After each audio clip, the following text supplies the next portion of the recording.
Hello बच्चों, आज हम इस वीडियो में आपको रासायनिक सूत्र और उसके रासायनिक सूत्र के प्रकार के बारे में बताएंगे।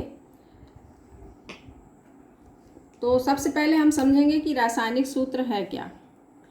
जब किसी यौगिक के एक अणु को उसमें उपस्थित तत्वों के परमाणुओं के संकेतों या प्रतीकों के द्वारा प्रदर्शित किया जाता है तो रासायनिक सूत्र कहलाता है।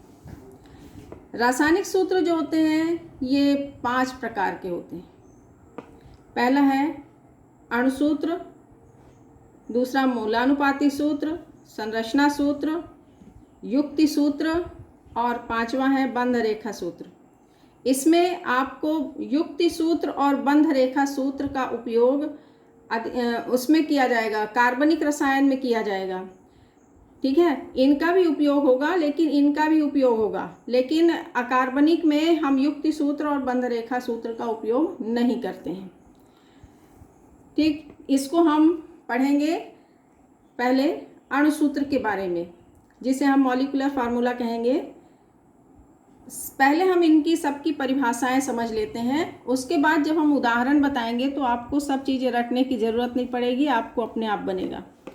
वह रासायनिक सूत्र जो यौगिक के एक अणु में उपस्थित विभिन्न तत्वों के परमाणुओं की वास्तविक संख्या को प्रदर्शित करता है, अणुसूत्र कहलाता है। मतलब कि यौगिक के एक अणु में कौन कौन से तत्व हैं और उनके परमाणुओं की वास्तविक संख्या क्या है। अगर यह प्रदर्शित होता है तो उसे हम क्या बोलेंगे, अणुसूत्र। ठीक, दूसरा है मूलानुपाती सूत्र।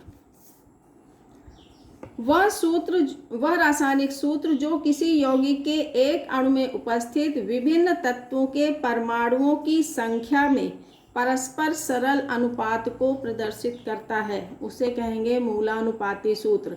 मतलब कि एक अणु में जो तत्वों के परमाणु हैं वो उनके बीच में कौन सा सरल अनुपात है, किस अनुपात में उपस्थित है, तो उसे हम क्या, जो अनुपात बताएगा उसे हम मूलानुपाती सूत्र कहेंगे।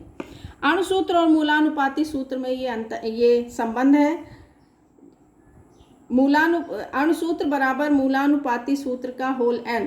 यदि आपको मूलानुपाती सूत्र और n पता हो तो आप क्या निकाल सकते हैं, अणुसूत्र निकाल सकते हैं। इसका उपयोग जब सवाल लगाएंगे तब होगा। नेक्स्ट है संरचना सूत्र, स्ट्रक्चरल फार्मूला। वह रासायनिक सूत्र जो किसी यौगिक के एक अणु में उपस्थित विभिन्न तत्वों के परमाणुओं व समूहों के जुड़ने के क्रम को प्रदर्शित करता है। मतलब कि जो यौगिक के एक अणु में तत्व के परमाणु या समूह उपस्थित हैं वो किस तरह से जुड़े हुए हैं, तो जुड़ने के क्रम या संरचना को प्रदर्शित करने वाला सूत्र क्या कहलाएगा, संरचना सूत्र कहलाएगा। नेक्स्ट है युक्ति सूत्र। युक्ति सूत्र जो है संरचना सूत्र से ही बनेगा, इसी का संक्षिप्त रूप है और इससे भी संरचना का, यौगिक की संरचना का ज्ञान होता है कि किस तरह से उसमें जो तत्वों के परमाणु और समूह किस तरह से जुड़े हुए हैं। नेक्स्ट है बंध रेखा सूत्र। बंध रेखा सूत्र भी हमने बताया, इसका भी उपयोग कहाँ करेंगे, कार्बनिक रसायन में करेंगे, ऑर्गेनिक केमिस्ट्री में।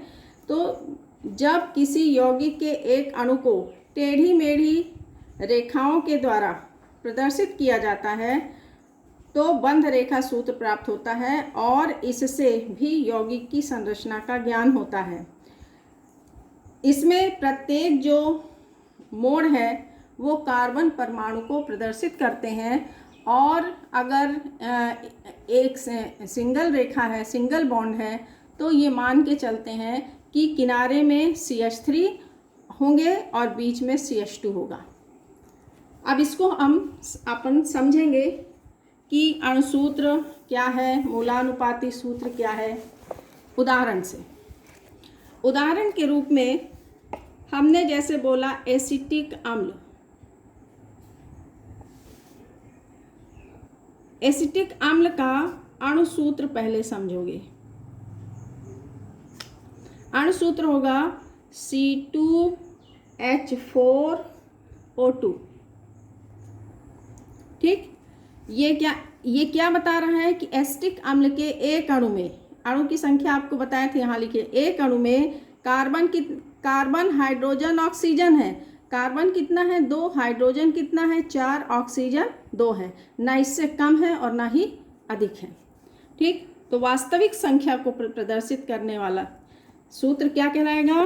किसी यौगिक के एक अणु में उपस्थित तत्वों के परमाणुओं की वास्तविक संख्या को प्रदर्शित कर रहा है, और यह सूत्र क्या कहलाएगा? अणु सूत्र, जिसको रटने की जरूरत नहीं है। दूसरा समझो, मूलानुपाती सूत्र।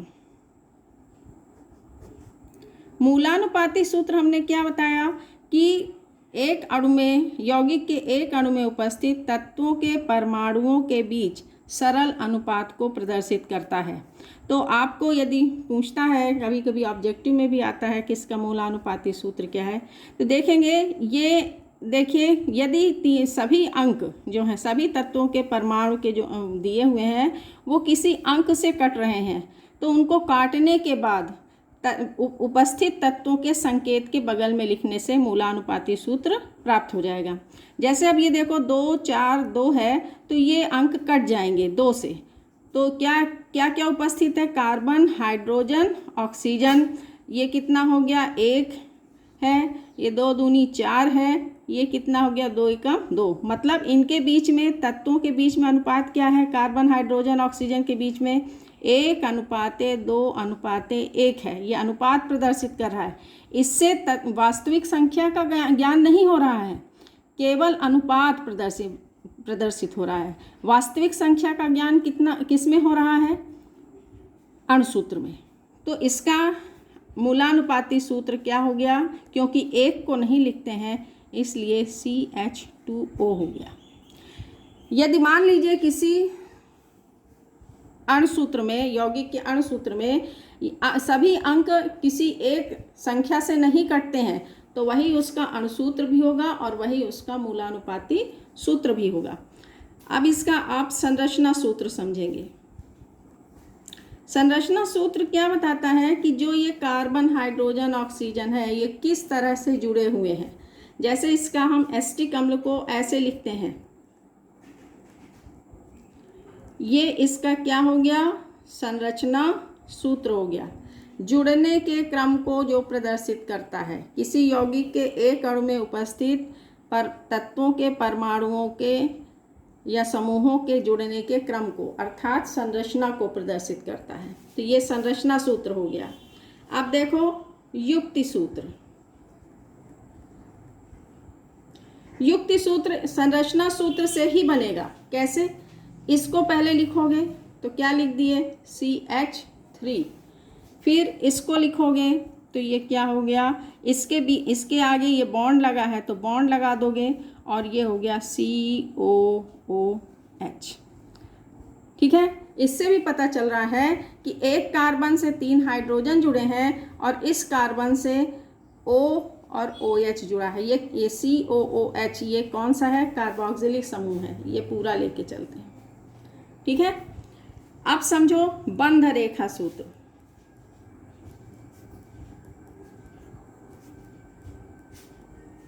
बंध रेखा सूत्र में हमने क्या बताया? टेढ़ी मेढ़ी रेखाओं से। तो इसमें आप ये रख लीजिए, 2 कार्बन है, ये कार्बन को प्रदर्शित कर रहे हैं, ये आपस में जुड़े हुए हैं। और हमने बताया था कि अब अगर हम ऐसा लिख रहे हैं तो इसका मतलब यहाँ CH3 है, यहाँ भी CH3 है। लेकिन इस कार्बन में आपको क्या बता रहा है कि एक ऑक्सीजन और एक OH। तो ये COH कैसे जुड़ता है? इस तरह से जुड़ता है। ये आप आगे पढ़ेंगे कैसे होता है। तो ये ऐसे, इसका मतलब है यहाँ पे क्या है? C है और कार्बन की वैलेंसी 4 होती है, तो 1 2 3 4 वैलेंसी कंप्लीट है, तो यहाँ पे केवल क्या है? C है। इससे आप बंध रेखा सूत्र से आप युक्ति सूत्र लिख सकते हैं, युक्ति सूत्र से आप संरचना सूत्र लिख सकते हैं, और संरचना सूत्र से आप अणु सूत्र लिख सकते हैं, और अणु सूत्र से आप मूलानुपाती सूत्र बना सकते हैं।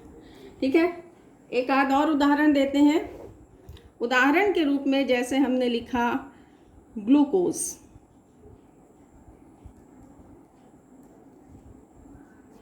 ग्लूकोज का अणुसूत्र C6H12O6, ये आपको पता होगा। और इसका अब मूलानुपाती सूत्र क्या हो जाएगा? मूलानुपाती सूत्र हो जाएगा, ये देखिए 6 से कट रहा है, तो कार्बन, हाइड्रोजन, ऑक्सीजन है, किस अनुपात में है? 1:2:1 में है। तो इसका यहाँ पे 1 लिखोगे, ये 2 लिखोगे और ये 1 लिखोगे। इसको 1 को नहीं लिखते हैं तो क्या हो गया? मूलानुपाती सूत्र CH2O। ये अनुपात बता रहा है किसमें? 1:2:1 में कार्बन, हाइड्रोजन, ऑक्सीजन किसमें? ग्लूकोज में उपस्थित है। इससे वास्तविक संख्या का ज्ञान नहीं होता है, लेकिन इससे अणुसूत्र के द्वारा किसी यौगिक के एक अणु में उपस्थित तत्वों के परमाणुओं की वास्तविक संख्या का ज्ञान होता है। ठीक है, अब इसका संरचना सूत्र देखो कि ये कार्बन 6 ठो है, ये कैसे है? हाइड्रोजन कैसे जुड़ा हुआ है? ऑक्सीजन कैसे जुड़ा हुआ है? तो इसको आपको जो प्रदर्शित करेगा, जुड़ने के क्रम को प्रदर्शित करता है, उसे हम संरचना सूत्र। ये देखो, ये 1 2 3 4 5 6, ठीक है। तो ये हो गया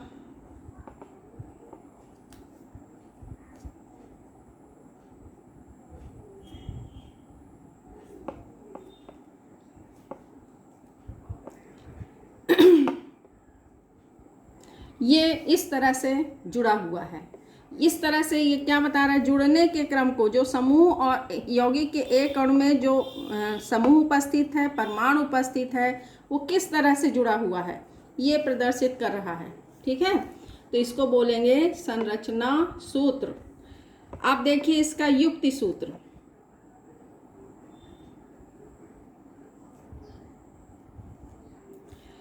ये कितना है? ये है 1 2 3 4 5 6। तो आप ऊपर के इसमें क्या उपस्थित है? CHO, एल्डिहाइड समूह है। और CHOH कितने हैं? 1 2 3 4। तो CHOH 4 हैं, तो इसका हमने क्या कर दिया? होल 4। और नीचे क्या है? CH2OH।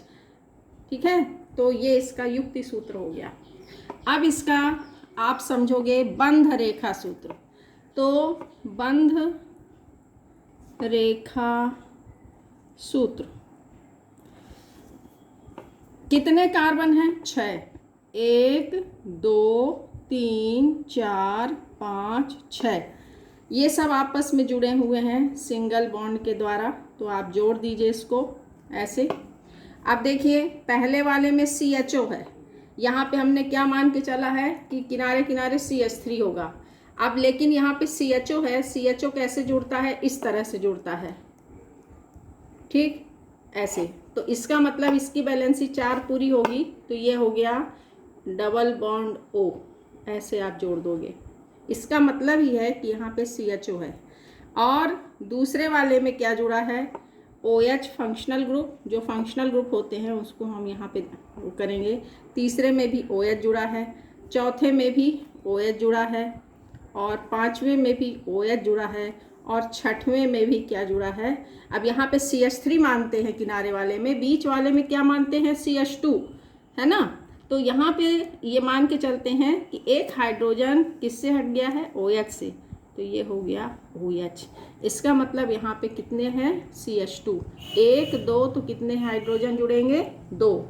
1 2 3 तो यहाँ पे 1 हाइड्रोजन, 1 2 3 तो यहाँ 1 हाइड्रोजन, 1 2 3 तो यहाँ 1 हाइड्रोजन। क्यों? क्योंकि कार्बन की वैलेंसी संयोजकता 4 होती। ठीक है, इस तरह से ये होता है अणुसूत्र, मूलानुपाती सूत्र, संरचना सूत्र, बंध रेखा सूत्र और युक्ति सूत्र। इसी तरह से आप लोग अन्य जैसे बेंजीन, बेंजीन का अणुसूत्र क्या होता है ये आपको पता होगा। अणुसूत्र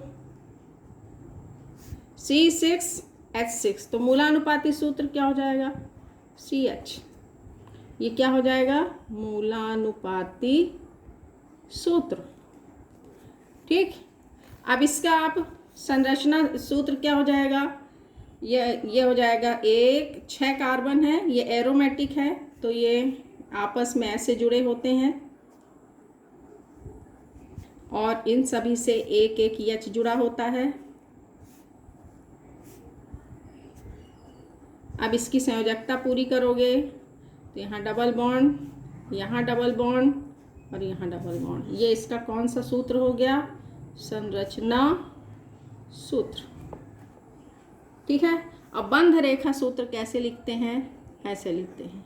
ये प्रत्येक मोड़ कार्बन को प्रदर्शित करेगा, 1 2 3 4 5 और ये 6, और ये डबल बॉन्ड है तो यहाँ पे ये डबल बॉन्ड लग जाएगा। तो अगर इस तरह से है, यहाँ पे लगता है, ठीक है ना, इस तरह से है तो इसका मतलब ये क्या है, बेंजीन। लेकिन बेंजीन का ये कौन सा सूत्र है, बंध रेखा सूत्र। इसका उपयोग आपको कहाँ होगा, एरोमेटिक केमिस्ट्री में। ठीक। इस तरह से आप लोग, अकार्बनिक में भी होता है, जैसे हम सल्फ्यूरिक अम्ल लिखते हैं,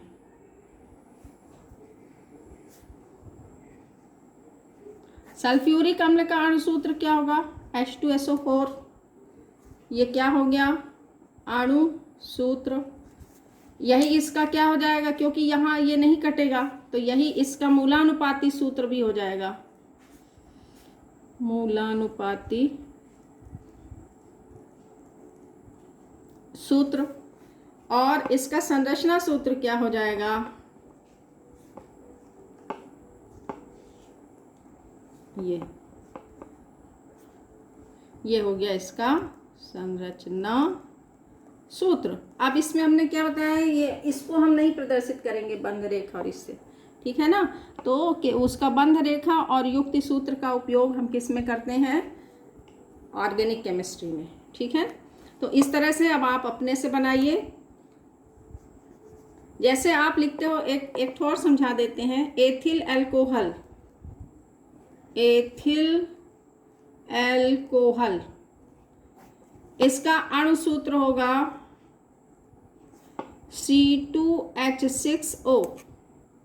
ठीक है। अब इसका मूलानुपाती सूत्र क्या हो गया, मूलानुपाती सूत्र यही होगा, क्योंकि ये नहीं कट रहा है तो यही इसका C2H6O हो जाएगा। अब इसका संरचना सूत्र क्या हो जाएगा, 1 2 2 कार्बन है, ये इस तरह से जुड़ेंगे आपस में, और 6 हाइड्रोजन जोड़ना है, 1 2 3 4 5 और एक हाइड्रोजन है और एक ऑक्सीजन। तो इस तरह से आपको ये करना है। ये इसका क्या हो गया, संरचना सूत्र। अब इसी से आप युक्ति सूत्र लिखेंगे, युक्ति सूत्र। इसका युक्ति सूत्र समझो, युक्ति सूत्र एथिल अल्कोहल का। इसको पहले लिखोगे तो क्या लिखोगे, CH3, और इसको लिखोगे तो ये क्या हो गया, CH2, और इसको जोड़ोगे तो ये हो गया H। ये हो गया इसका युक्ति सूत्र। अब जब बंध रेखा सूत्र इसका लिखना है तो कैसे लिखोगे, कितने कार्बन हैं, 2, तो क्या हो जाएगा, 1 और 1, ये 2 कर दिए, ये आपस में एकल बंध से जुड़े हैं। ये देख लो, आपने ऐसा लिखा था CH3A,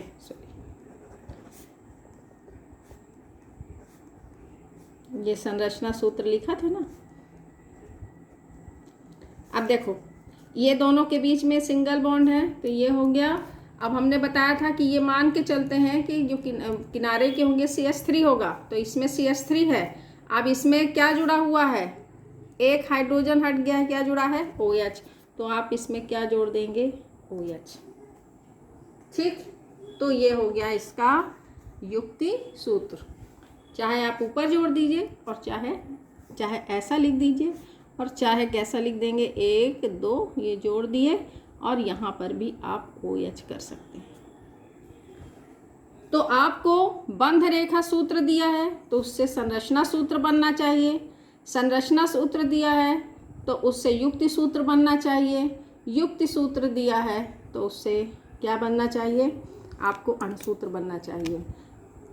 तो इस तरह से ये इतने प्रकार के फार्मूले जो हैं आपके रासायनिक केमिस्ट्री में रसायन विज्ञान में उपयोग में आएंगे और देखने को मिलेंगे। आपको ये सभी सूत्र समझ में आ गया होगा। वीडियो को लाइक करिए, शेयर करिए और ज़्यादा से ज़्यादा बच्चों को जिससे मिले और उससे लाभान्वित हों। तो इस तरह से आप क्या करेंगे, शेयर करेंगे। अब आप लोगों के लिए होमवर्क है, आप लोग कुछ हेक्सेन का आप लोग बनाएंगे। हेक्सेन का हो गया, ठीक है, साइक्लोप्रोपेन,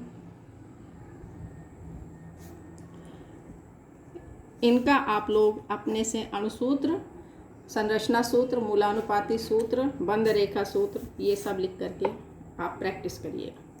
धन्यवाद।